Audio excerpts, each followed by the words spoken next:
Good morning সুপ্রিয় শিক্ষার্থী বন্ধুরা, কেমন আছো তোমরা সবাই? নিশ্চয়ই সবাই ভালো আছো, সবাই সুস্থ আছো। সবাই তোমরা ঈদের আনন্দ কাটিয়ে আবার তোমরা পড়াশোনায় মনোনিবেশ করেছো। তোমাদের সবারই এখন পরীক্ষার জন্য খুব ভালো করে প্রিপারেশান নিতে হবে, কারণ তোমরা সকলে জানো যে সরকার কিন্তু পরীক্ষা এবার নেবেই।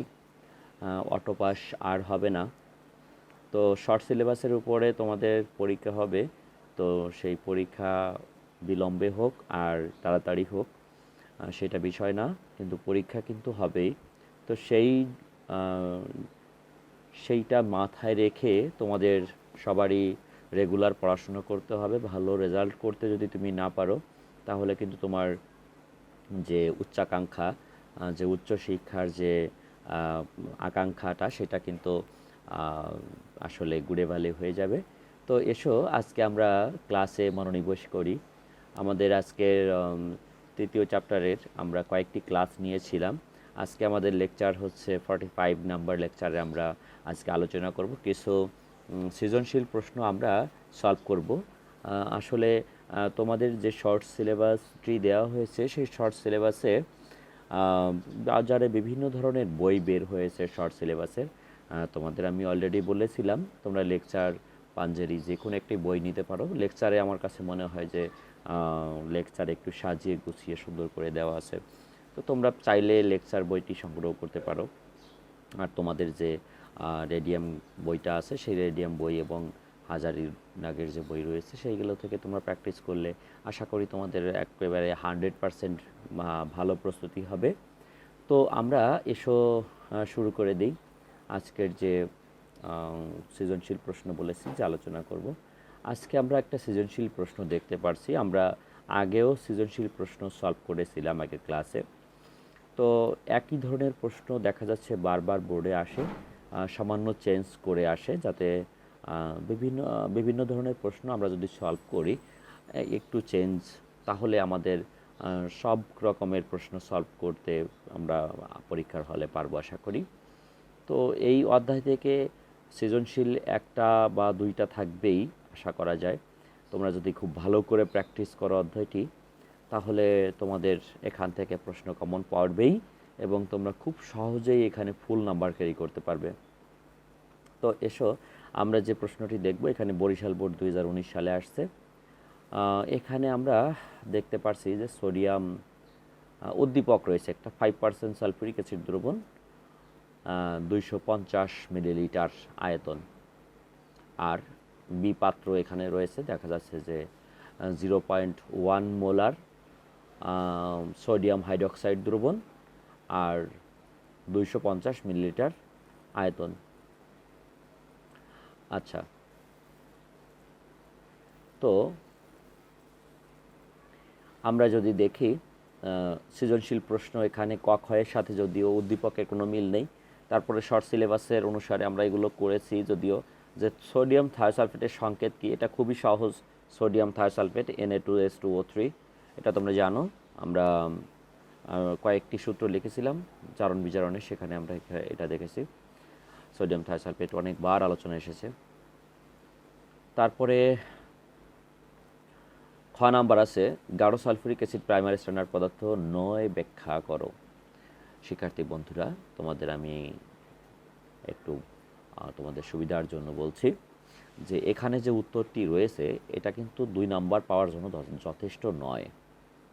তোমাদের 2 নাম্বার পেতে হলে তোমাদের অবশ্যই মনে রাখতে হবে এখানে প্রাইমারি স্ট্যান্ডার্ড পদার্থ কি, আগে এটা সংজ্ঞা দিতে হবে।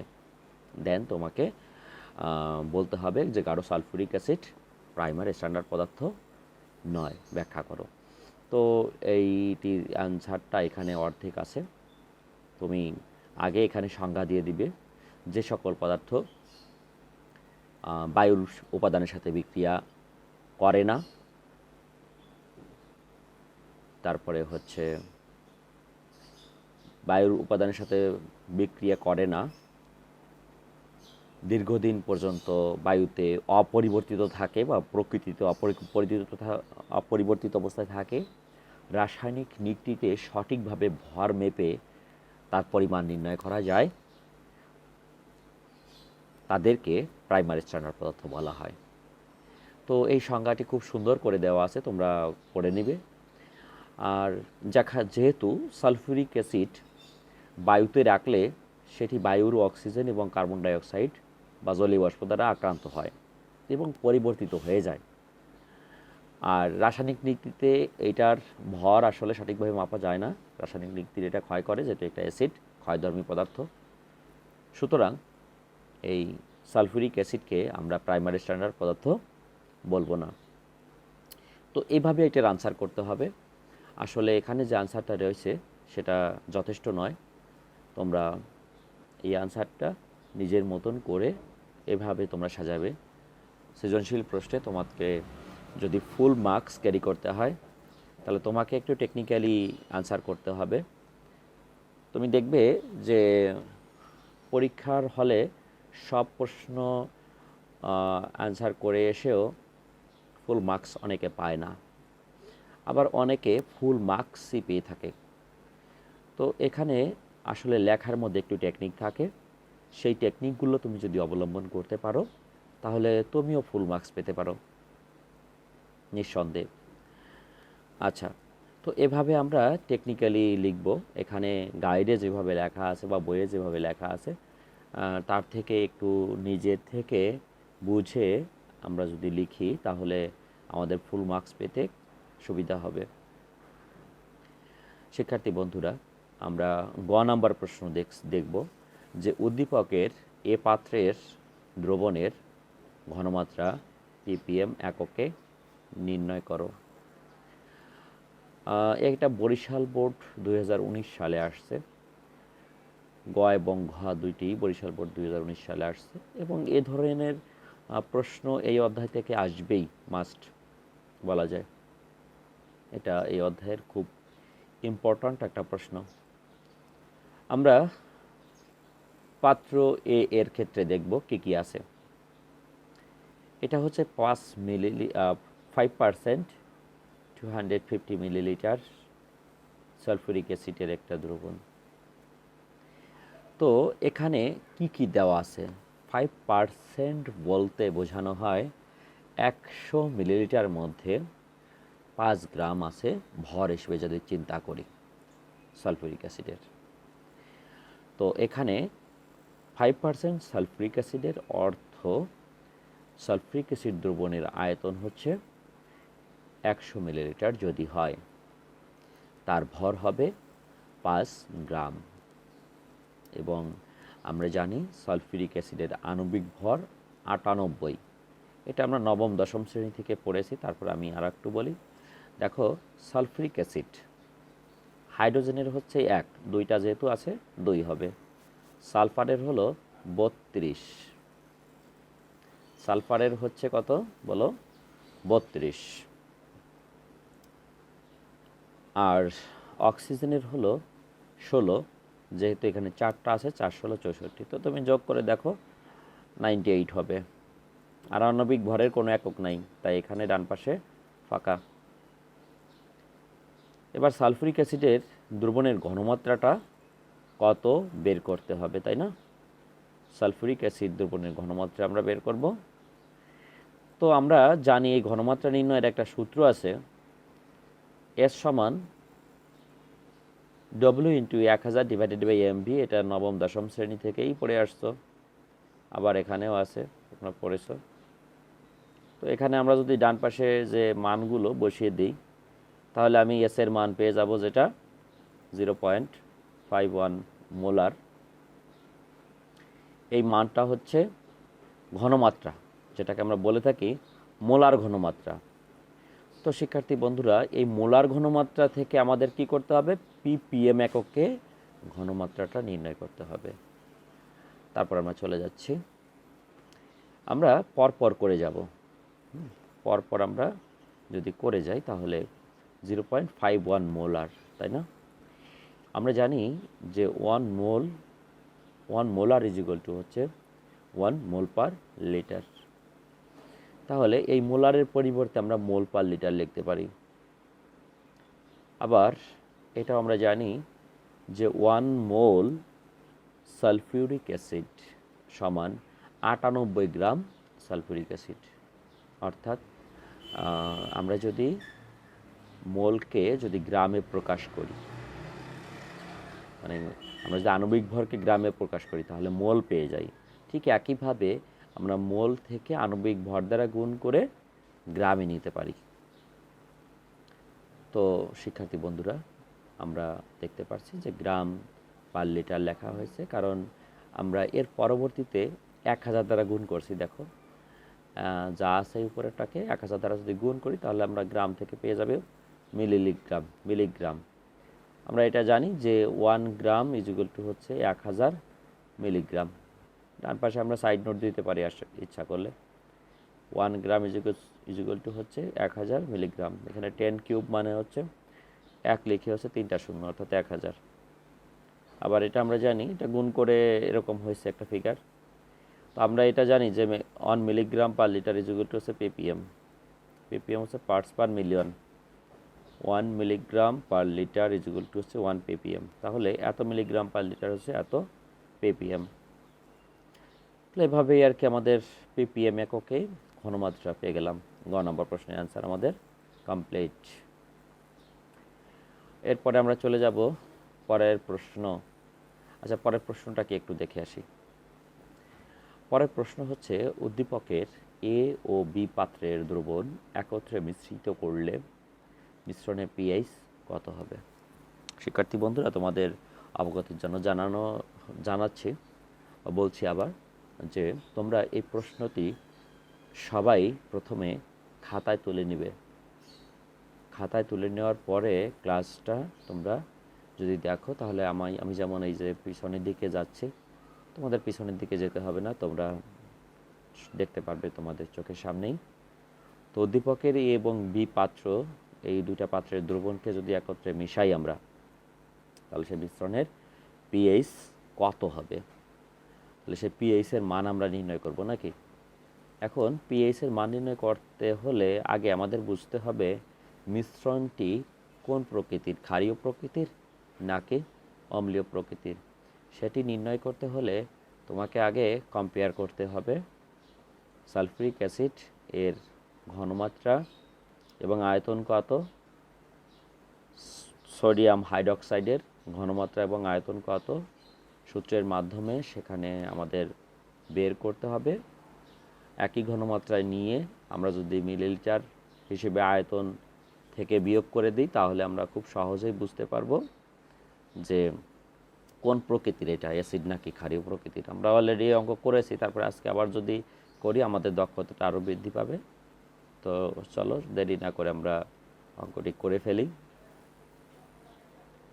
তো শিক্ষার্থী বন্ধুরা দেখো, এ পাত্রে রয়েছে হচ্ছে 205 মিলিলিটার 0.51 মোলার। এই যে 0.51 মোলার, এটা কিন্তু আমরা গ নং কোয়েশ্চেনে আমরা অলরেডি করেছি। সুতরাং এটা কিন্তু সরাসরি উদ্দীপকে নেই, কিন্তু উদ্দীপকের এ পাত্রে এই ঘনমাত্রাটার যে রয়েছে সেটি আমরা গ নং কোয়েশ্চেন অ্যান্সার থেকে আমরা জেনেছি। তাহলে এবং বি পাত্রে আছে 250 মিলিলিটার 0.1 মোলার সোডিয়াম হাইড্রক্সাইড দ্রবণ। এখানে তোমাদের একটা বিষয় খুব ভালো করে মনে রাখতে হবে, এখানে কিন্তু ঘনমাত্রা আলাদা আলাদা, এটাও তোমাদের মনে রাখতে হবে। এই বিক্রিয়াটা করলে দেখা যাচ্ছে এটার মোল সংখ্যাও আলাদা আলাদা হয়ে থাকে। হ্যাঁ, কারণ সোডিয়াম হাইড্রক্সাইড এটা হচ্ছে এক অম্লীয় একটা ক্ষার, আর সালফিউরিক অ্যাসিড হচ্ছে দ্বিক্ষারকীয় অম্ল। সুতরাং এরা যেহেতু দুইটা মোল সংখ্যা আলাদা আলাদা, সুতরাং এর মোল সংখ্যা হিসেবে এখানে দেখা যাচ্ছে যে মোল সংখ্যা আলাদা হিসেবে এরা বিক্রিয়া করবে, সোডিয়াম সালফেট প্লাস পানি উৎপন্ন করবে। এটা খুব ইজি একটা বিক্রিয়া, আমরা সবাই জানি। সোডিয়াম হাইড্রক্সাইড একটা ক্ষার আর সালফিউরিক অ্যাসিড একটা অ্যাসিড, আর সোডিয়াম সালফেট লবণ আর পানি উৎপন্ন হলো। তো এটা ইজি বিক্রিয়া। আমরা কি করব, এখানে যে ঘনমাত্রা আলাদা আছে সেই সেম ঘনমাত্রা আগে নিয়ে নেব, আমরা আগেও করেছি এটা। তো সেম ঘনমাত্রা নেওয়ার সিস্টেমটা কি, এখানে 250 মিলিলিটার 0.51 মোলার, এই দুইটা সংখ্যা গুণ করব, গুণ করে লিখে দেবো মিলিলিটার। এটা আমরা আগেও বলেছি, রেডিয়াম গাইডে ওইভাবেই আছে। আর তোমরা কি করবে, 1 মোলার লিখে দিবে। দেখো এখানে দুইটা সংখ্যা গুণ করে মিলিলিটার লিখবো আর 1 মোলার সালফিউরিক অ্যাসিড লিখবো। অবশ্যই ইকুইভ্যালেন্টে লিখতে হবে। দেন তোমরা ইকুইভ্যালেন্ট বা ইকুয়াল দুইটাই লিখতে পারো। তো 127.5 মিলিলিটার 1 মোলার সালফিউরিক অ্যাসিড পাওয়া গিয়েছে এখানে। তো এরপর আমরা 250 millilitre 0.1 molar sodium hydroxide equivalent, এখানে আমরা সংখ্যা দুইটা গুণ করে 1 মোলার সোডিয়াম হাইড্রোক্সাইড লিখে দিব।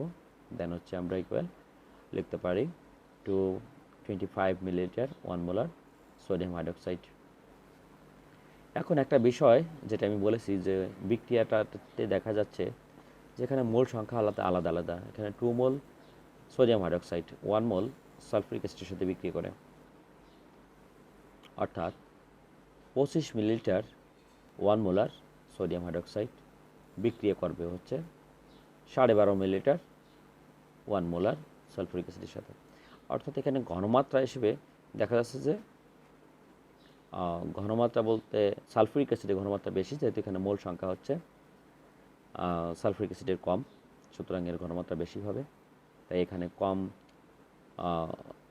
কম পরিমাণ বিক্রিয়া করবে এর বেশি পরিমাণের সাথে, সোডিয়াম হাইড্রোক্সাইডের বেশি পরিমাণের সাথে সালফিউরিক অ্যাসিডের অর্ধেক পরিমাণ বিক্রিয়া করলে এটা সমতা আসবে আর কি।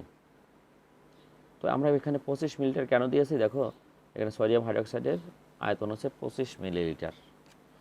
এর 25 মিলিলিটার বিক্রিয়া করবে সালফিউরিক অ্যাসিডের 12.5 মিলিলিটারের সাথে।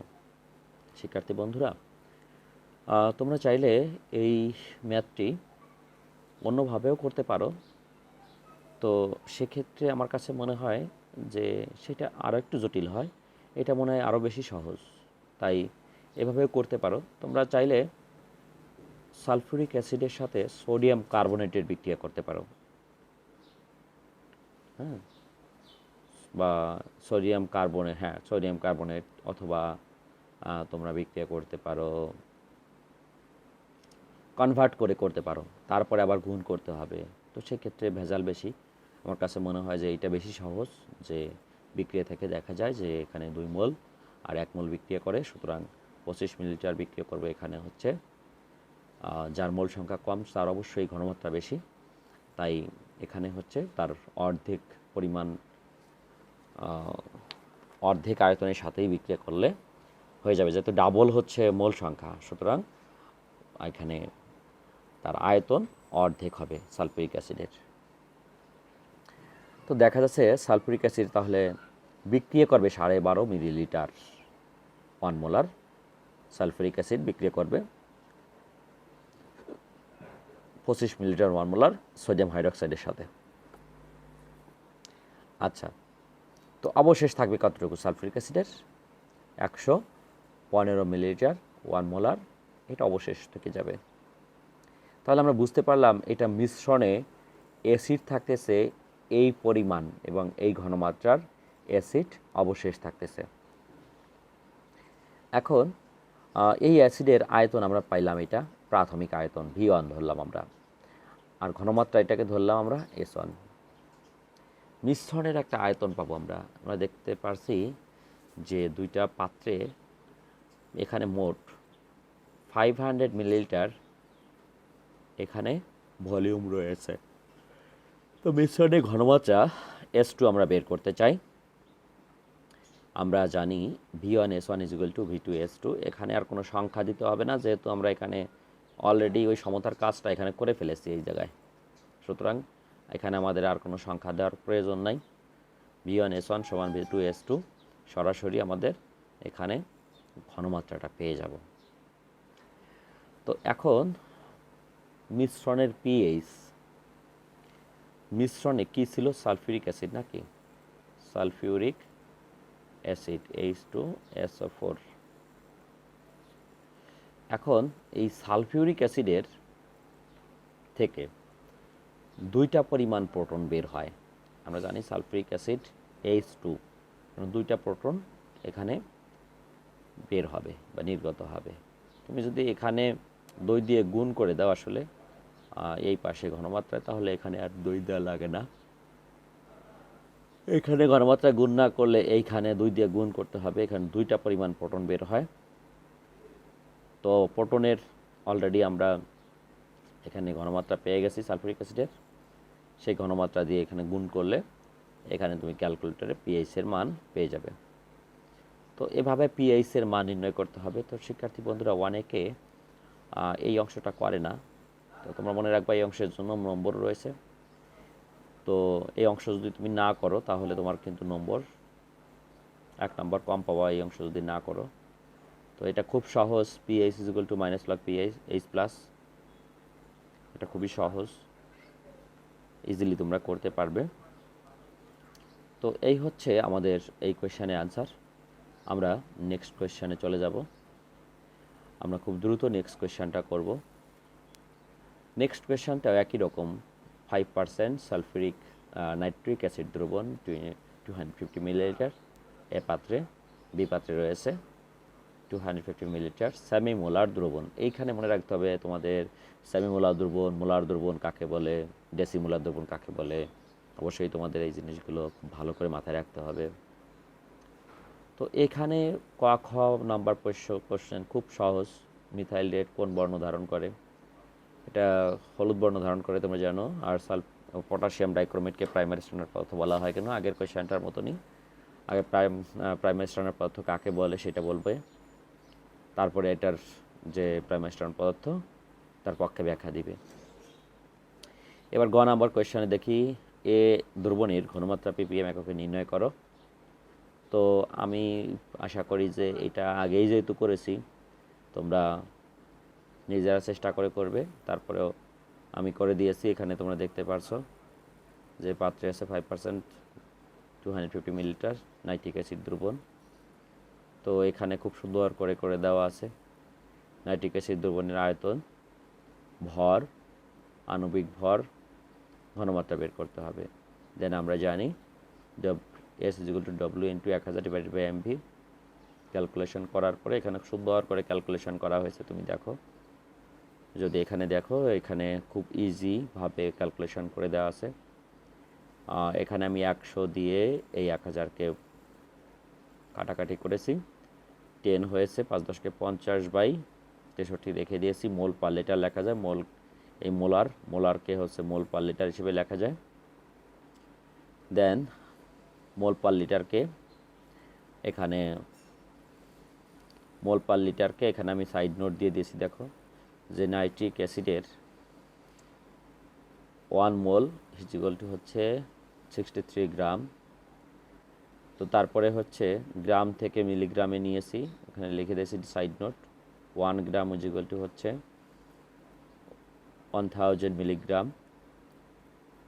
তো এরপরে মিলিগ্রাম পার লিটারকে পিপিএম লেখা যায়, সেটাও ডান পাশে লিখে দেওয়া আছে খুব সুন্দরভাবে। তো এভাবে তোমরা, আর আসলে ভগ্নাংশটা রেখে দিয়েছি কেন, এখানে হচ্ছে তোমার দেখো যে 63 আর এই 63 কেটে দিয়েছি। ক্যালকুলেটর ইউজ করা লাগবে না, ক্যালকুলেটর ছাড়াই এই অঙ্কগুলো করা যাবে। আর তোমাদের অবশ্যই এমনভাবে প্রিপারেশান নিতে হবে তোমরা যেন ক্যালকুলেটর ছাড়া অঙ্ক করতে পারো, সেইভাবে তোমাদের কিন্তু নিজেদের প্রস্তুত করতে হবে। কারণ তোমরা সকলে জানো যে বর্তমান ঢাকা বিশ্ববিদ্যালয়ের পরীক্ষায়, ভর্তি পরীক্ষাতে 45% হচ্ছে 45 নম্বরের হচ্ছে হয়ে থাকে লিখিত পরীক্ষা, এবং সেই শর্ট লিখিত পরীক্ষায় ক্যালকুলেটর ইউজ করা যায় না। তো সেই ক্ষেত্রে তোমাদের শর্টকাট ওয়েগুলো জানতে হবে। সব রকমের শর্টকাট ওয়েগুলো জেনে তোমাদের ভর্তি পরীক্ষা অংশগ্রহণ করতে হবে। তুমি ঢাকা বিশ্ববিদ্যালয়ে ভর্তি পরীক্ষা দাও বা যে কোনো ভার্সিটিতে ভর্তি পরীক্ষা দাও, তোমাকে শর্টকাট ওয়েগুলো অবশ্যই জানতে হবে। নেক্সট কোয়েশ্চেন আমরা চলে যাই। নেক্সট কোয়েশ্চেনে ছিল উদ্দীপকের এ দ্রবণ এবং বি দ্রবণ মিশ্রিত করলে মিশ্রিত দ্রবণের প্রকৃতি কীরূপভাবে তা বিশ্লেষণ করো। এখানে কিন্তু কোয়েশ্চেনটা আগের কোয়েশ্চেন থেকে একটু সহজ, জাস্ট প্রকৃতিটা বিশ্লেষণ করতে বলা হয়েছে, এটা ক্ষারীয় নাকি অ্যাসিডীয় সেই পর্যন্ত। তো এটা খুব ইজি। আগের কোয়েশ্চেন তুমি যদি দেখো, এখানে আসলে একই ধরনের কোয়েশ্চেনগুলো আছে। এখানে সিলেট বোর্ড 2017 সালে এসেছে, গ এবং ঘ দুইটাই আসছে। উদ্দীপক এতে রয়েছে 50 গ্রাম, আমরা এখানে গ্রাম হিসেবে লিখব না, আমরা আগেরটা যেমনভাবে করেছি ঠিক সেইভাবেই করব। এখানে যেভাবে করা হয়েছে এভাবে আমরা করতে চাচ্ছি না, এভাবে আমরা করব না। কি করব আমরা? আমরা এই অংশটা আমরা অলরেডি করে ফেলেছি, এটা আমরা উপরের অংশটা করব না, এভাবে আমরা করব না। আমরা কি করব? আমরা লিখব গ হতে প্রাপ্ত এ দ্রবণের ঘনমাত্রা হলো 0.8 মোলার। আমরা অলরেডি কিন্তু গতে এটা মোলার হিসেবে পেয়েছি, ওই যে 50/63কে তুমি ভাগ করো, 50/63 এর ফলাফল হচ্ছে 0.8 মোলার, এটা হবে। তো A5 দ্রবণের